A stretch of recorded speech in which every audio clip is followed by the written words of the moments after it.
Friends, आज इस घटना ने मुझे और इस विश्व पर के सभी मनुष्य को बहुत ही झंझोड़कर और हैरान कर दिया है कि कोई इंसान भी क्या इतना क्रूर हो सकता है।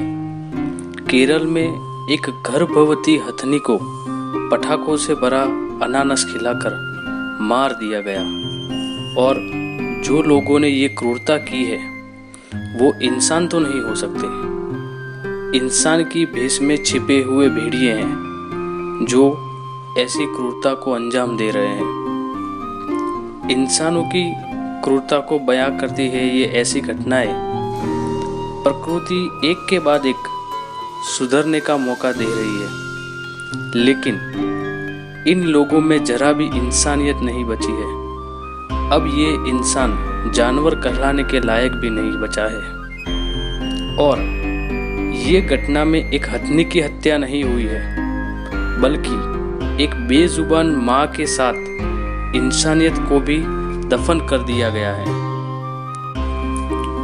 प्रभु, आज मैं और इस पृथ्वी पर के सभी इंसान जो इस वक्त बहुत दुखद है, उनकी तरफ से मैं कहता हूँ कि हथनी के ऊपर हुए अत्याचार और उसकी नृशंस हत्या के जिम्मेदार लोगों को कभी माफ नहीं करना।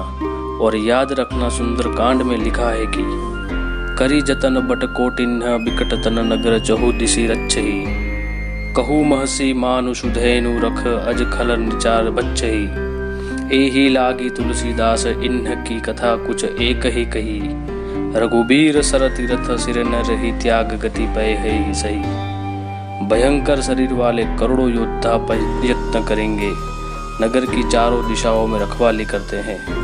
कहीं दुष्ट राक्षस भैंसों, मनुष्यों, गायों, गधों और बकरों को खा रहे हैं। तुलसीदास ने इनकी कथा इसलिए कुछ थोड़ी सी कही है कि ये निश्चिंत ही श्री रामचंद्र के बाण रूप तीर्थ में शरीर को त्याग कर परम गति पावेंगे। सुंदरकांड की इस छंद में गोस्वामी तुलसीदास जी ने स्पष्ट किया है कि जो लोग भी जीव हत्या में लिप्त हैं, प्रभु श्री राम उन्हें दंड अवश्य देते हैं।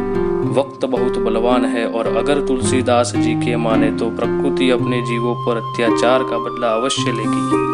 और भगवत गीता में भी लिखा है कि जब धरती पर पाप अपनी चरम सीमा पर होगा तब प्रकृति अपना विकराल रूप जरूर दिखाएगी, जैसे भूकंप, चक्रवात, महामारी आदि।